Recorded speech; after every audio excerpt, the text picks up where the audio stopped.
Para lá, já está gravando. Eu queria, talvez, começar chamando a atenção para a originalidade radical de Ser e Tempo. Tá? E isso vai consistir no quê? Né? Deixa eu colocar aqui de novo no modo de apresentação de tela inteira.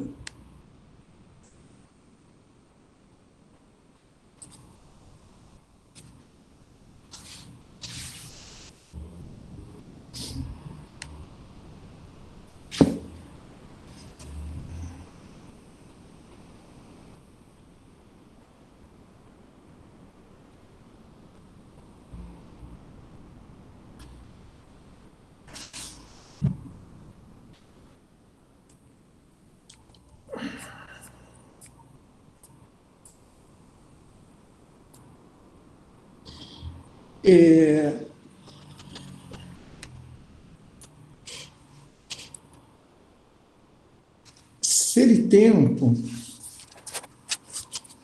a gente pode dizer que a questão que quer colocar, né, a questão que Heidegger quer, num certo sentido, recolocar, retomar, ele fala isso explicitamente, né, nesses parágrafos iniciais, né? Então, o parágrafo primeiro, né, da introdução se chama exatamente a necessidade de uma repetição explícita da questão do ser, né? Então, é explícita aí essa ideia de uma repetição, de uma retomada da questão, né? Ou seja, ele está retomando a questão do Aristóteles explicitamente, né? Ou seja, é esse ponto de partida que ele descreve lá, que é a descoberta da filosofia através do livro do Brentano, que fala sobre a questão do ser em Aristóteles, é isso que marca ele. E aí você vê que é essa questão, que é a questão que ele quer retomar, né? E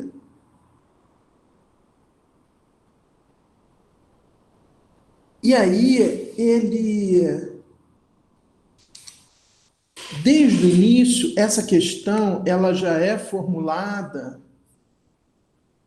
não só como a questão do ser, né? Mas como... Então, a questão do ser, no Heidegger, ela se torna imediatamente, já na introdução, a questão do sentido do ser. Isso está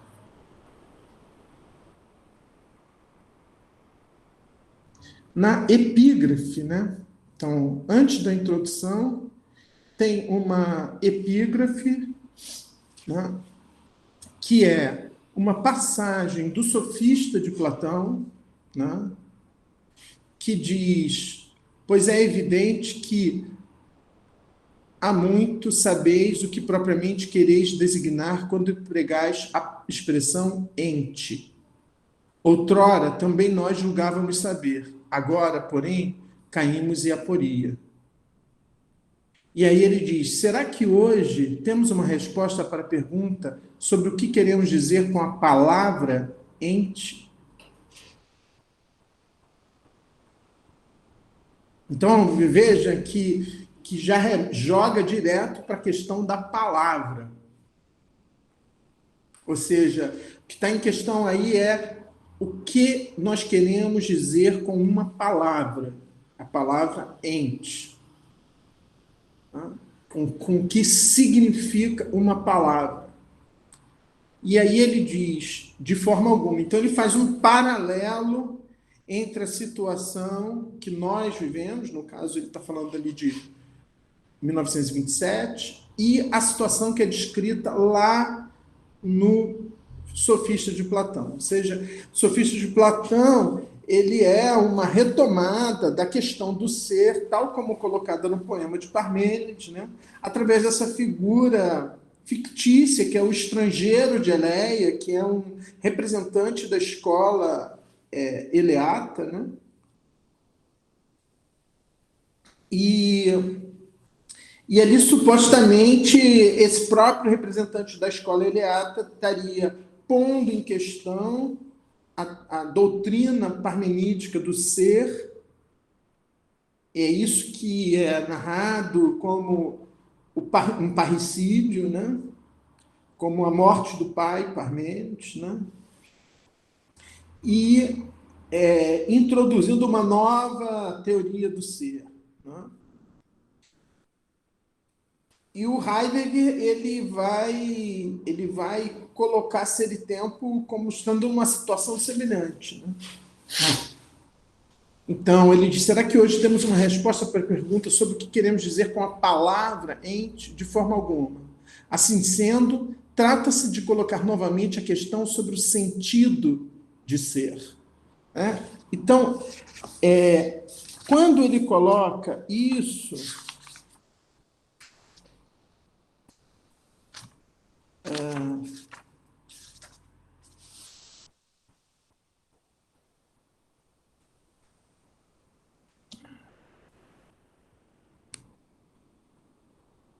ele ao transformar a questão do ser sobre a questão do sentido de ser, eu vou chamar a atenção de vocês para essa palavra, sentido, né? Sinn, né?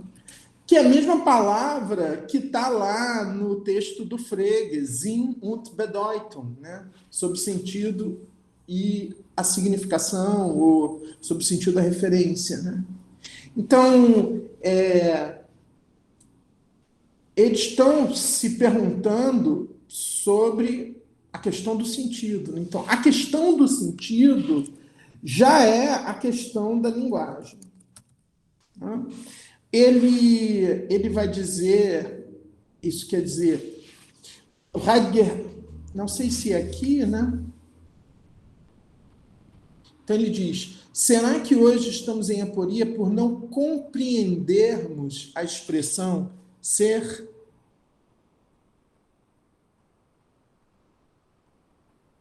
Então, sentido, compreensão, né? Então, para o Heidegger, a questão não é o modo como nós percebemos a realidade, é o modo como nós compreendemos a realidade. E compreender a realidade já é sempre alguma coisa que se dá através da linguagem, né? Então, essas palavras, sentido, linguagem, compreensão, né? Elas já descrevem o âmbito a partir do qual, ou no qual, ele vai colocar a questão do ser, né? Então, essas palavras são palavras fundamentais, né? Ou seja, o sentido de algo é alguma coisa que se compreende, né? Então, na nossa relação com o mundo, não se trata do modo como nós percebemos, como nós temos percepções, né? Então, por exemplo, isso, o Heidegger vai ser muito criticado por isso, né? Por exemplo, é como se o homem, né? Ou para usar o termo que ele usa, né? Para se referir ao ser humano, né? O Dasein, né? É como se o ser humano não tivesse um corpo, né? Não tivesse sensações, né? Então, a Heidegger nunca fala sobre isso, né? O máximo ele vai falar sobre os afetos, né? Ele vai criar uma teoria dos afetos, mas ele nunca vai falar das sensações, né? Mesmo quando ele fala do espaço, ele vai falar de um espaço discursivo, né? De um espaço construído na linguagem, né? De uma espacialidade discursiva, né? Então, já aqui nessa epígrafe, já está dado o sentido da obra, né? O modo como ele entende essa recolocação da questão do ser, né? Então, ele diz, será que hoje estamos em aporia por não compreendermos a expressão ser? De forma alguma. Assim, trata-se de despertar novamente uma compreensão para o sentido dessa questão. A elaboração concreta da questão sobre o sentido do ser é o propósito do presente trabalho. Então, a questão do sentido do ser para o Heidegger é a questão de como nós compreendemos o ser. Por quê? Porque ele supõe que nós compreendemos o ser. Por isso que quando ele diz aqui parece um pouco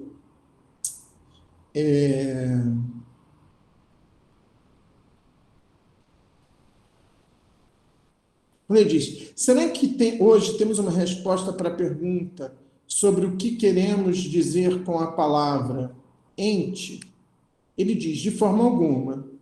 Então, nós não sabemos dizer o que nós queremos dizer com a palavra ente. Mas aí depois ele colocou a pergunta, será que hoje estamos em aporia por não compreendermos a expressão ser? Ele diz, de forma alguma. Então, isso quer dizer, embora nós não saibamos dizer o que queremos dizer com a palavra ente, nós compreendemos a expressão ser. Essa que é a suposição do Heidegger, é que nós temos uma compreensão do ser. Só que essa compreensão é uma compreensão que não é tematizada. Então, o que esse tempo vai fazer? Esse tempo vai tematizar essa compreensão que nós temos do ser para tentar responder a pergunta o que nós queremos dizer quando dizemos ente ou ser. Não é? E aí a originalidade, então, dele, a originalidade radical dessa obra, é que, então, ele vai tentar entender como é que nós compreendemos o ser cotidianamente. Né? Então, essa obra, ela vai ter uma coisa que vai ser chamada uma analítica da cotidianeidade.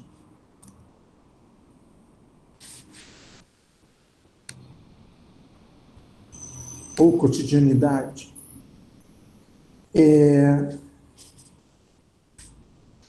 Eu lembro que a primeira vez que eu ouvi falar de ser tempo, que eu li alguma coisa, algum texto falando sobre ser tempo, eu lembro que o texto falava sobre utensílio. E eu falava, mas o que isso tem a ver com metafísica? O que isso tem a ver com ser e tempo? Né? Achei engraçado. Assim, né? Então, Ser e Tempo é uma obra que, embora retome uma questão muito antiga, vai introduzir uma série de conceitos completamente novos. Né? Então, a aposta de Ser e Tempo é que partir para responder essa questão, como é que nós compreendemos o ser cotidianamente, nas nossas atividades mais cotidianas, né? Nas nossas tarefas mais cotidianas. Né? Então, ele vai fazer uma analítica dessa cotidianidade para tentar entender que compreensão do ser há ali. Né? Então, isso quer dizer que a pergunta dele não é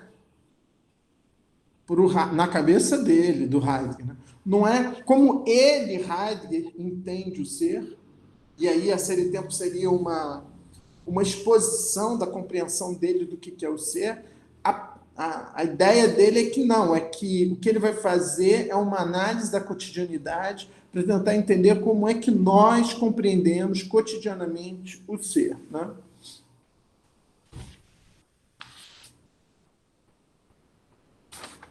Então, eu vou...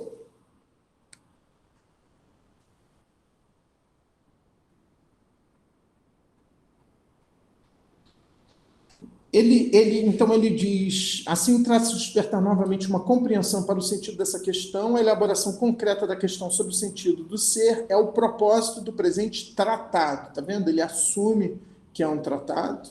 A interpretação do tempo como o horizonte possível de toda e qualquer compreensão do ser, em geral, a sua meta provisória. Então, aí tem essa questão do tempo também, que é uma questão que eu vou deixar relegada, assim, né? Que é uma questão que eu sempre deixei relegada em Ser e Tempo, né? Eu trabalhei essa obra tanto no mestrado como no doutorado, mas eu nunca trabalhei a questão da temporalidade, né? Assim, o Heidegger tem uma obsessão por essa questão da temporalidade, né? Ele acha que o tempo é, como ele mesmo diz aqui, um horizonte possível de todo e qualquer. Então, vamos dizer, toda e qualquer compreensão do ser em geral, mas eu diria assim, que eu, na verdade, leio Ser e Tempo não como ser e tempo, eu leio Ser e Tempo como ser e linguagem. Basicamente é isso, né?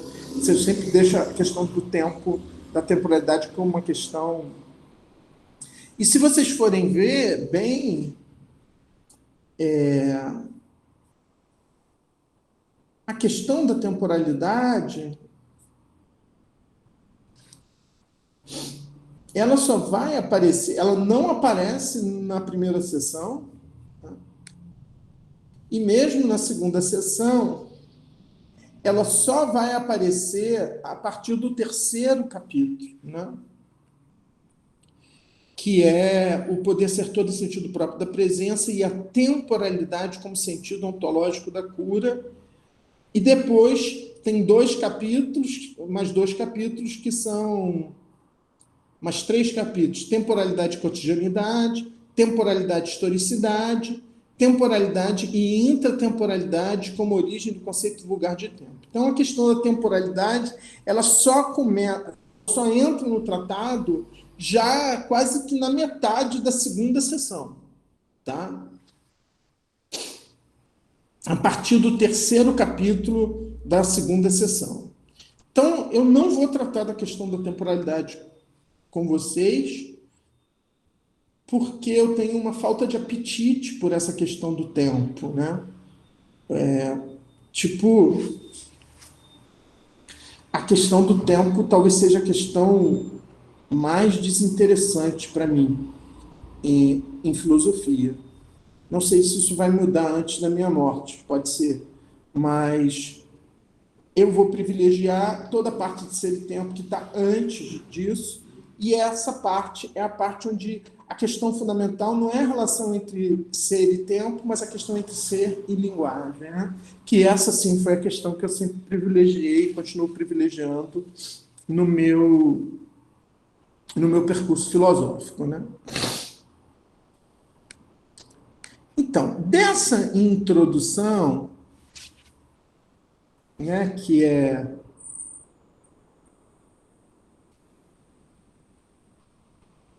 da introdução, né, eu vou privilegiar, que é constituída de 8 parágrafos, né, eu vou privilegiar um parágrafo, que é o parágrafo quarto, que já antecipa muito do que vai ser a questão de ser e tempo. Ou seja, o ser e tempo tem uma estratégia para responder essa questão. Como é que ser e tempo vai bater aí na analítica da cotidianidade? Ser e tempo tem essa ideia de que vai partir do princípio de que a questão do ser ela é uma questão colocada por um ente específico, que é esse ente que nós somos. E que o Heidegger vai chamar de Dasein. Então, ele diz que para entender a questão do ser, eu tenho que entender o ser ou o ente que coloca essa questão. Né? E é exatamente isso que ele vai chamar de o primado ôntico da questão do ser. Ou seja, isso que é o título do parágrafo 4º da introdução de Ser e Tempo. O primado ôntico da questão do ser. Então, vou ler esse parágrafo, para começar, né? Eu vou ler esse parágrafo com vocês.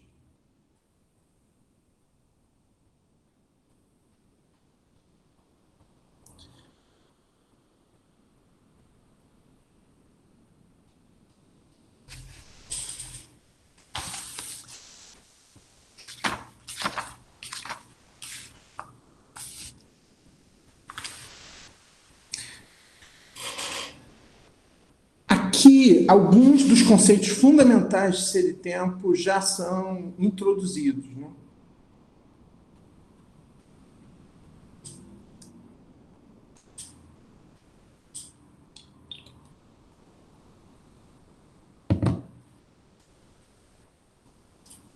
Então,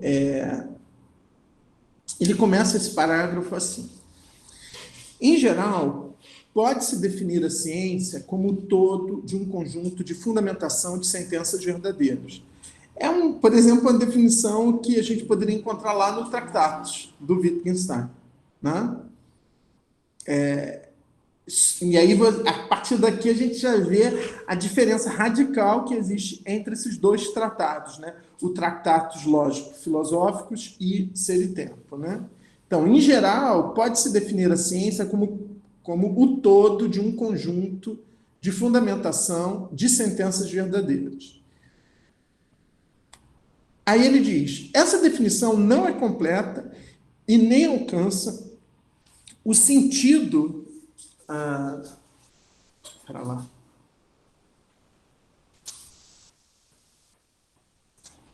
E nem alcança o sentido da ciência. Como atitude do homem, as ciências possuem o modo ser desciente, homem. Aqui eu quero chamar a atenção de vocês, já, né? Que em alemão, isso que está sendo traduzido por homem é Mensch. Né? E Mensch não quer dizer homem, quer dizer ser humano. Tá?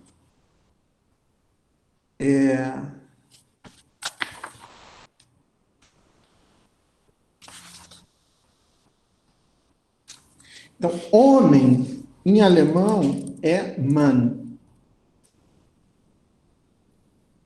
Homens quer dizer do gênero masculino, né? Isso quer dizer, nós não temos uma palavra para, como o alemão tem Mensch. Então, a gente tem que usar essa expressão ser humano, que diz respeito tanto ao homem quanto à mulher.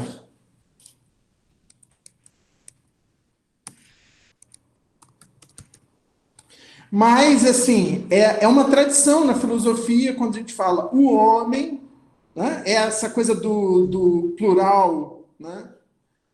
O homem querendo se referir ao ser humano, né?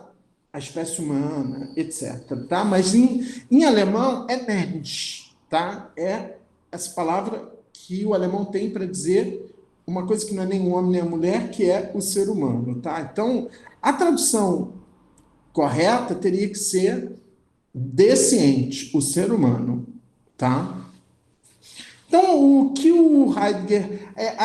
nessa passagem, né, de uma definição de ciência para outra, já se mostra a virada característica do Heidegger. Né?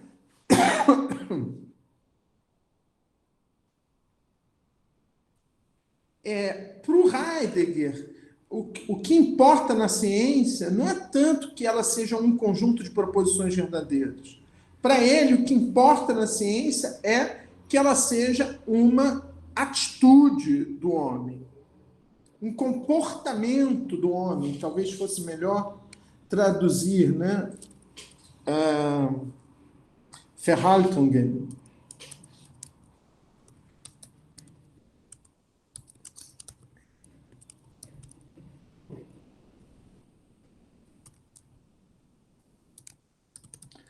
A Márcia traduz como atitude.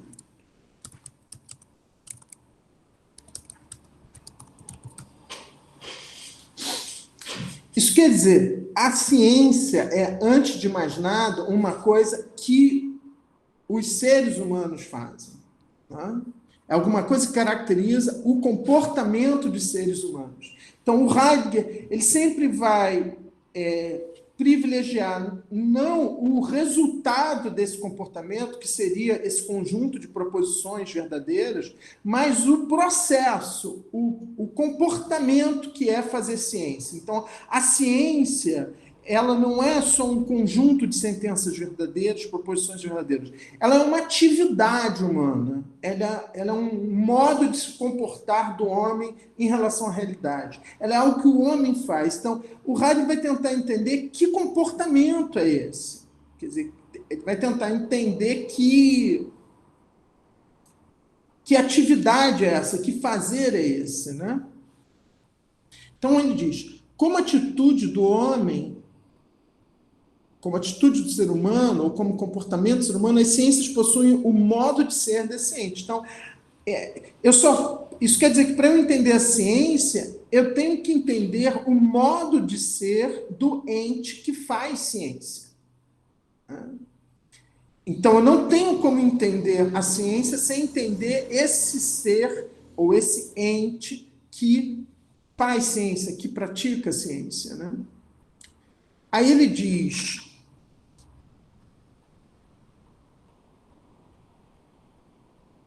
Esse ente, nós o designamos com o termo presença.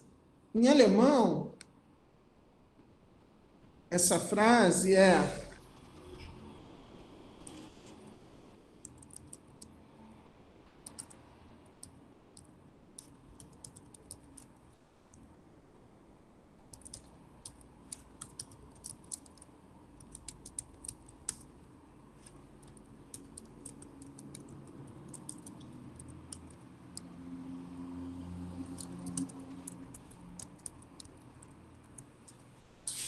Esse ente o tomamos terminologicamente como Dasein, né? Então, a Márcia traduz como o designamos, né? Ah, meu Deus.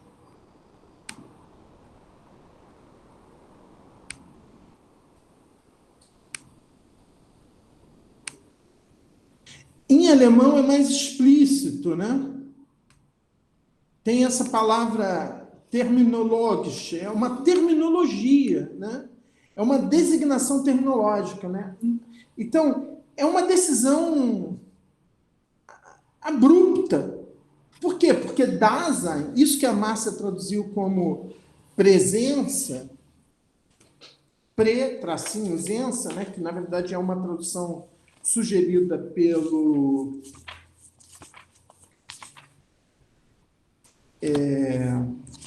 Carneiro Leão, né? Esse tradutor, ele não traduz, ele mantém o termo Dasein, né? Esse termo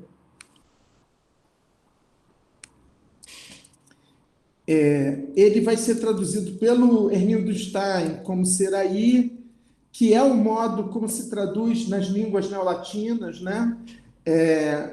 Em espanhol é Seraí, em francês é être là, em inglês é there, being. Ou seja, em geral,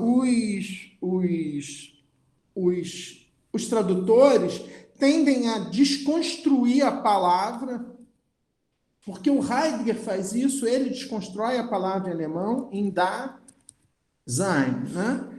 Então, Da é aí, sein é ser, então ser aí, né?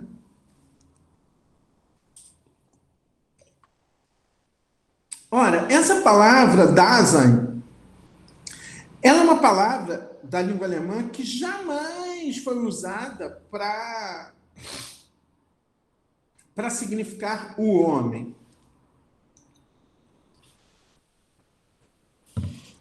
o ser humano, né? Dasein é uma palavra cotidiana em alemão que quer dizer existir, existência. Então você pode dizer, diz respeito ao fato das coisas estarem aí, né? Quando Heidegger pega essa palavra e isola e diz que Dasein só o ser humano é Dasein, né? E ele usa essa palavra para designar, ele está fazendo uma violência à língua alemã, entende? Ele está transformando uma palavra que é uma palavra de uso cotidiano, que continua a ser de uso cotidiano, querendo dizer existir. Então, por exemplo, quando você diz em inglês there is a man, você não traduz isso como está lá um homem. Você traduz como há um homem, né? Então, esse there is é muito próximo do Dasein, né? Do haver, do existir, né?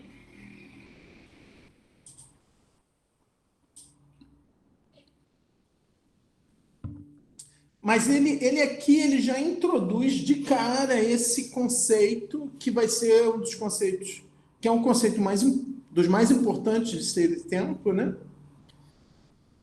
Que é o ser tempo pode ser entendido como uma analítica do Dasein, né?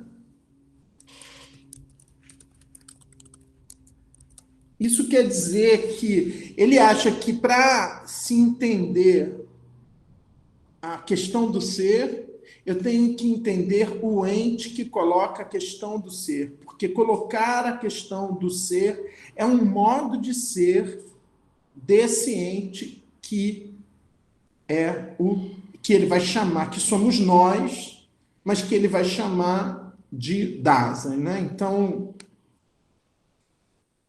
nós designamos esse ente com o termo, aí a Márcia vai traduzir presença com esse hífen, né? Então ele vai dizer, a pesquisa científica não é o único modo de ser possível desse ente e nem sequer o mais próximo. Então ele vai dizer que fazer ciência é um modo de ser do ser humano, mas não é um único modo de ser humano. Isso quer dizer, existem civilizações que nem fazem ciência nesse sentido, né, de ciência tal como foi previamente definido, né?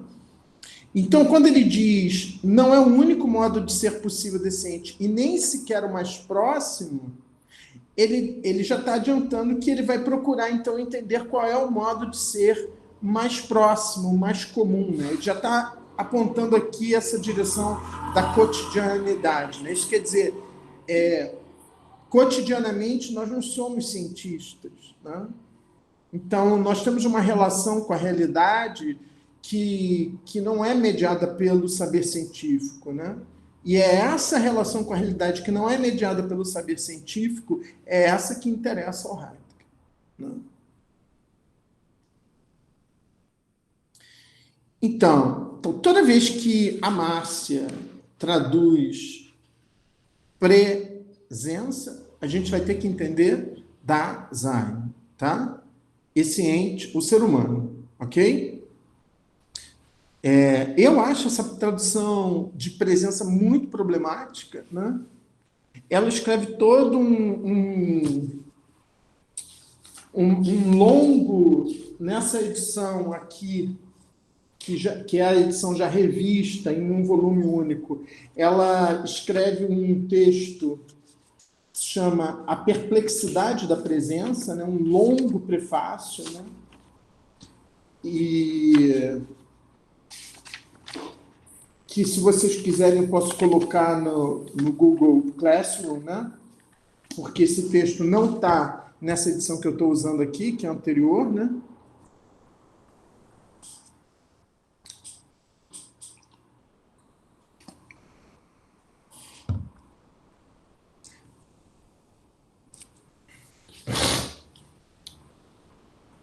Então, e aí, assim, ele já vai adiantando aqui que, além disso, se comparado a qualquer outro ente, o Dasein é um ente privilegiado. E ele vai tentar definir o que é esse privilégio do Dasein. É preciso, no entanto, ver esse privilégio, mesmo de modo provisório. Ao fazê-lo, a discussão deve antecipar as análises posteriores e, sobretudo, as análises que constituem propriamente uma demonstração, né? Então, ele aqui vai começar para tentar explicar qual é o privilégio desse ente, que é o Dasein, em relação aos outros entes, né? Ele vai ter que antecipar, e é exatamente fazendo isso que por isso que esse parágrafo me interessa, né? Exatamente porque ele já vai nos introduzir no cerne de ser e tempo, tá? Tudo bem até aqui? Perguntas, dúvidas, comentários?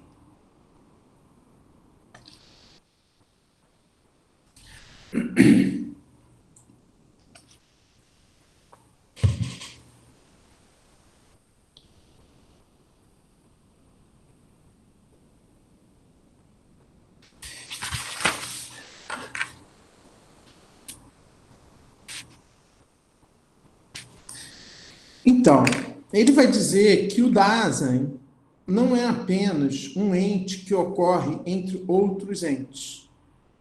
Ao contrário, do ponto de vista ôntico, o Dasein se distingue pelo privilégio de, em seu ser, isto é, sendo, estar em jogo o seu próprio ser. Então,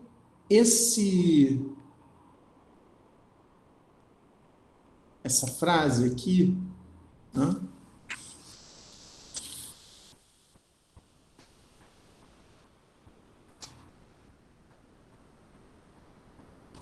Essa formulação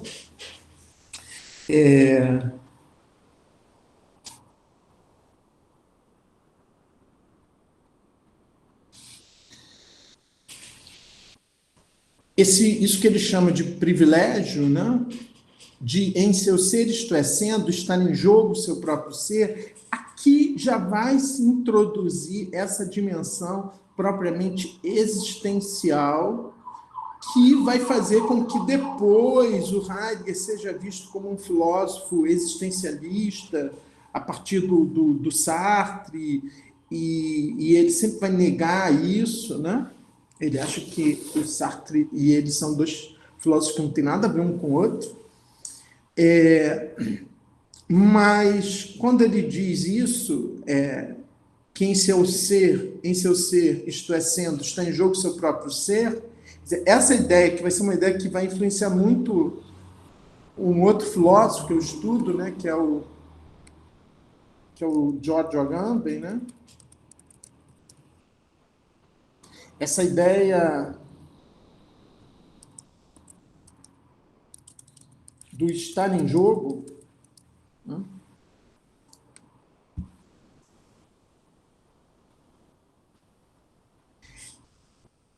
Quer dizer que ao ser está em jogo para esse ente o próprio ser dele. O que isso quer dizer?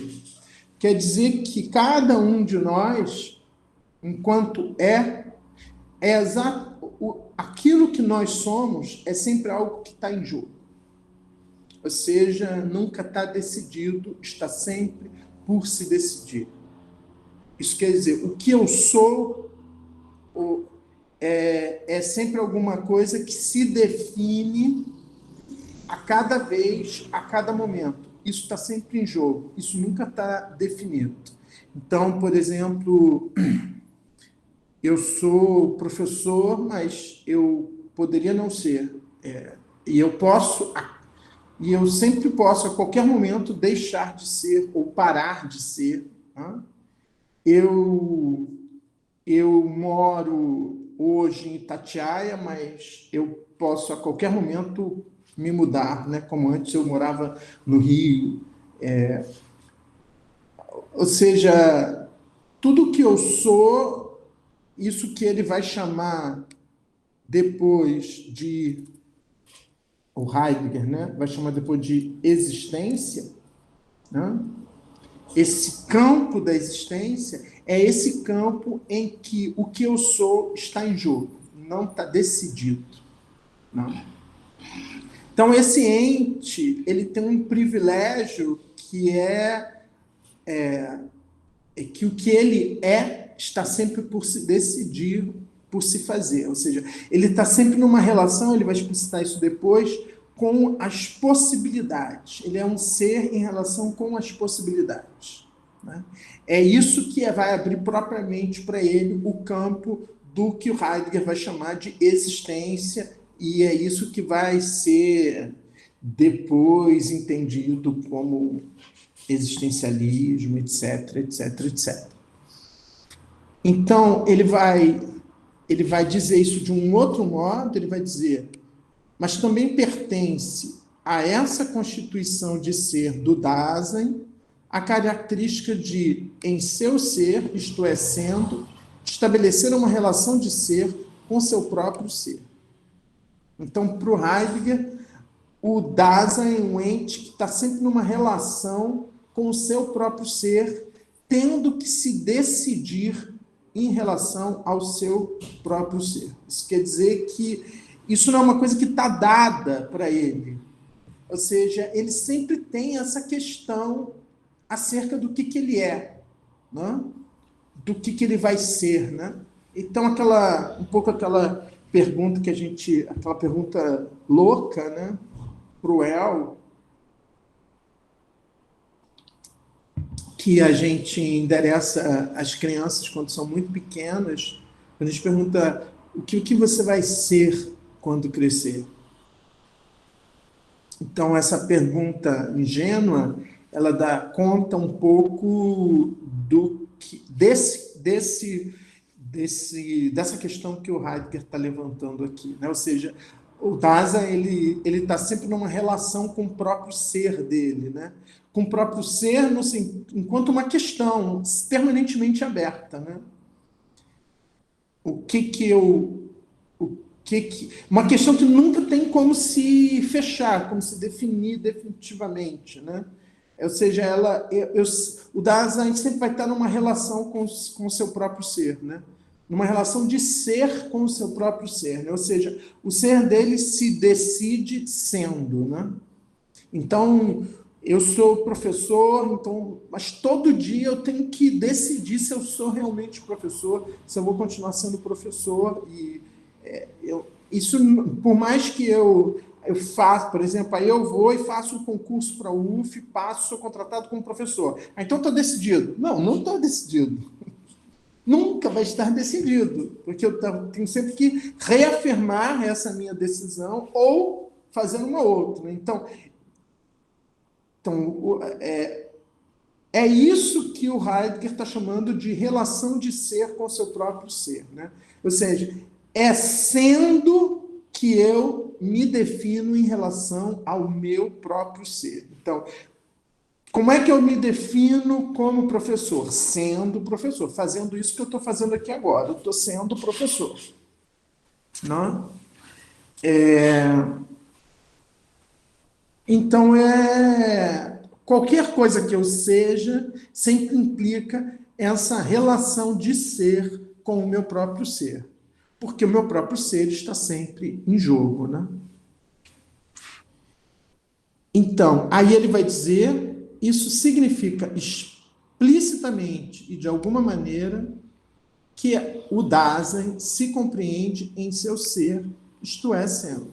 Isso quer dizer como é que o Dasein, como é que cada ser humano se compreende. Né? Então, eu, por exemplo, insistindo nesse exemplo, sou professor porque me compreendo como professor. Né? Mas eu posso dar vários outros. Me compreendo como brasileiro, me compreendo como homem do sexo masculino. Posso me compreender de outro modo. Posso me compreendo como de esquerda, me compreendo como nacionalista, me compreendo como... Então, é isso que a questão aí do Dasein para o Heidegger coloca. Como é que eu me compreendo? Isso quer dizer, esse meu ser que está sempre em jogo, a cada vez que ele se define a partir do modo como eu me compreendo. Então, eu tenho que me compreender enquanto algo para poder ser algo. Ou seja, não é alguma coisa que existe sem essa compreensão de si mesmo. Né? Então, o Dasein é um ente que se compreende como isso ou como aquilo. Né? Como pai, como filho, como marido, como eleitor, como... Né? Então, o que eu sou sempre é a partir de uma compreensão de ser, de uma compreensão do modo como eu me compreendo. Né?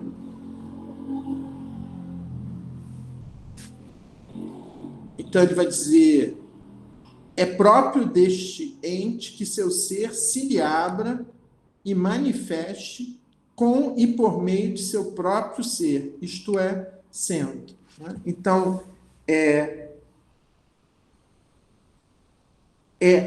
ao ser, é na medida em que eu sou que o que eu sou se mostra para mim. Então, ou seja, é o próprio existir, né, que é um dos modos como a gente pode traduzir o Dasein, o verbo Dasein, né, existir. E aí, então, por exemplo, eu acho que se eu fosse traduzir esse tempo, eu traduziria Dasein como existir, né, o verbo, né?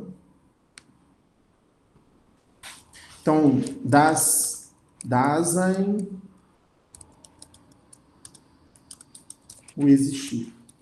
O existir no sentido da existência humana, né? Por isso que às vezes ele fala, né? O Dasein humano, né? E muitas vezes ele fala isso, né? Ele fala assim, né? Então eu poderia dizer o existir humano.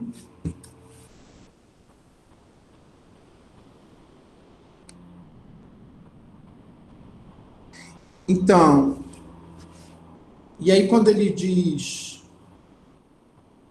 a compreensão do ser é em si mesma uma determinação do ser da presença, então ele está dizendo que o ser do Dasein é se compreender. O ser do Dasein, aquilo que o Dasein se define a partir do modo como o Dasein se compreende. E aí, essa última frase, o privilégio ôntico que distingue o Dasein está em ele ser ontológico. Então, o que é esse ser ontológico? Esse ser ontológico quer dizer exatamente isso, que o ser próprio do Dasein, ele não é nenhum ente, ele não é nenhuma... É sempre um ser, ou seja, uma possibilidade de ser. Né? Então, quando ele diz ser ontológico, quer dizer, está sempre numa abertura de possibilidade de ser, ou seja, que nunca ganha uma configuração ôntica definitiva. É sempre ontológico, ou seja, é sempre por se definir. Né? Então, porque o que está em jogo aqui, né, o Heidegger vai insistir muito nisso, né?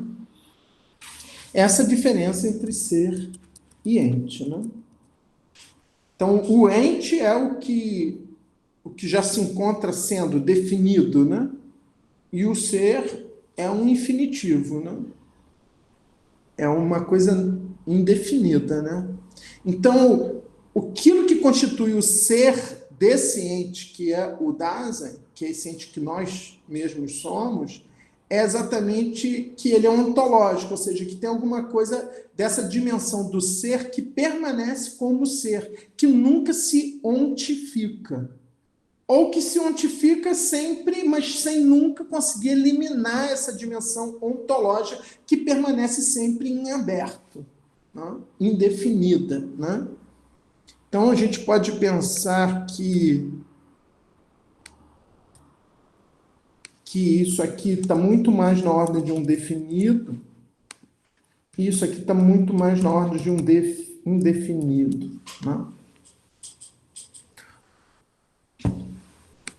De um finito e de um infinito.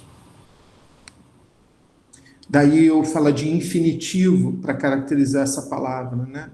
E essa daqui eu vou chamar de particípio presente, né?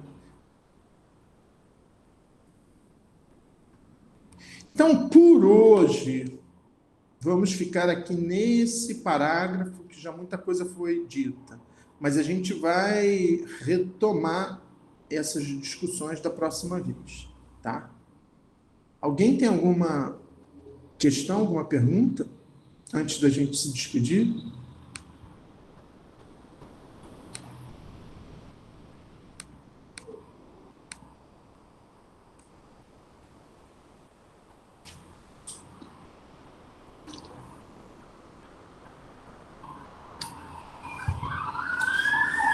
Bom, eu tenho uma pergunta. O quanto essa...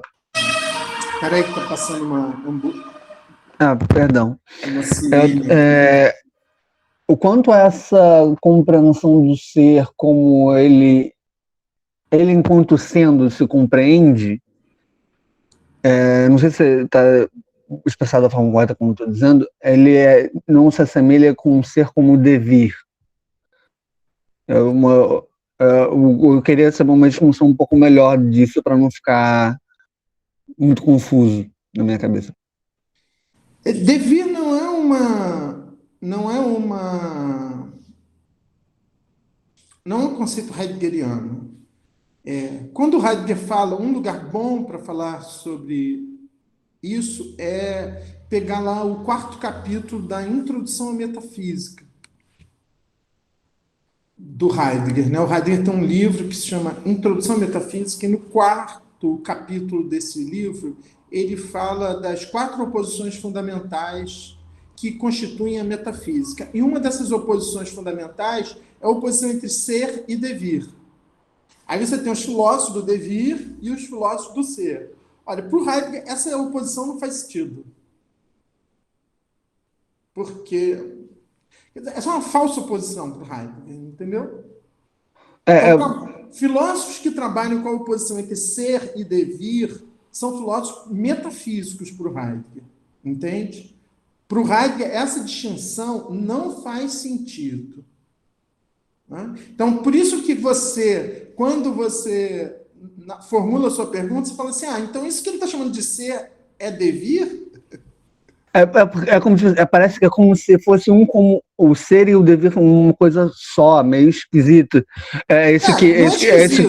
Não é esquisito. Para o Heidegger é isso. Quer dizer, para o Heidegger, o conceito de ser do Heidegger é um conceito que dissolve essa oposição entre ser e devir. Essa oposição no pensamento do Heidegger não faz sentido. Ela diz, porque é isso que é a ideia dele de superação da metafísica. Para o Heidegger, a superação da metafísica não é você valorizar isso que ele vai falar a partir do Nietzsche, né? Não é você valorizar aquilo que a metafísica desvalorizou. Para o Heidegger, a superação da metafísica é superar as oposições, né, que constituem a metafísica. Então, assim, se a metafísica valorizou o ser contra o devir, eu agora valorizar o devir contra o ser, eu continuo na metafísica para o Heidegger, porque o que caracteriza a metafísica para o Heidegger é a oposição, é a distinção. Então, para ele, essa oposição entre ser e devir não faz sentido, tá? Ou seja, o ser e o devir. Porque essa oposição ela já trabalha com uma ideia de ser, que ser é o constante, que ser é o substancial, que ser é o permanente, entendeu? E é isso, não é não é esse o conceito de ser com o qual ele está trabalhando. Ele está trabalhando que ser, pelo menos no caso do Dasein, é o que está em jogo. Então, para ele, não é tanto a questão do devir que é o traço fundamental. O que é o traço fundamental aí não é o devir, é a indeterminação. Quer dizer, o fato de que isso pode mudar sempre a cada vez tem a ver com o fato de que isso nunca está decidido definitivamente. Então, o devir é apenas uma consequência. Não é ele que é a característica fundamental. Eu posso mudar, mas não é, eu mudar não é o fundamental. Porque eu posso continuar. Mas tanto num caso quanto num outro, se eu continuo sendo exatamente quem eu sou, ou se eu mudo e deixo de ser quem eu sou para passar a ser uma outra pessoa, o que é o fundamental é que, quer eu continue, né, permaneça, quer eu mude, nas duas situações essas decisões vão estar fundadas numa relação minha com o meu próprio ser, que é o que está em jogo. Então, o que está em jogo não é nem permanecer, nem mudar.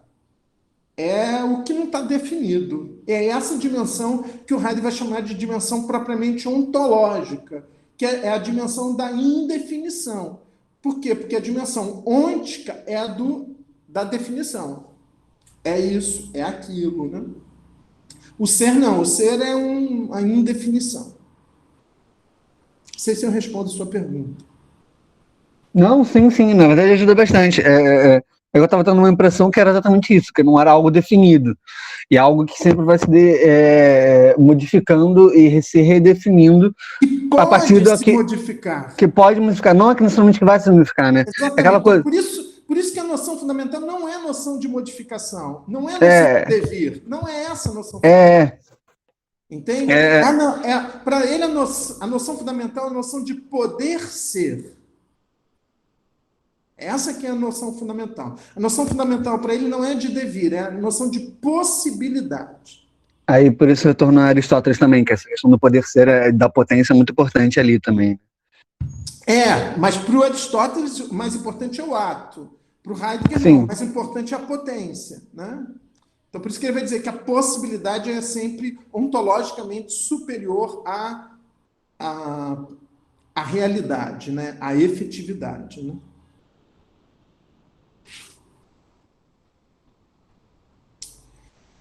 Eu vou concluir aqui, interromper a gravação,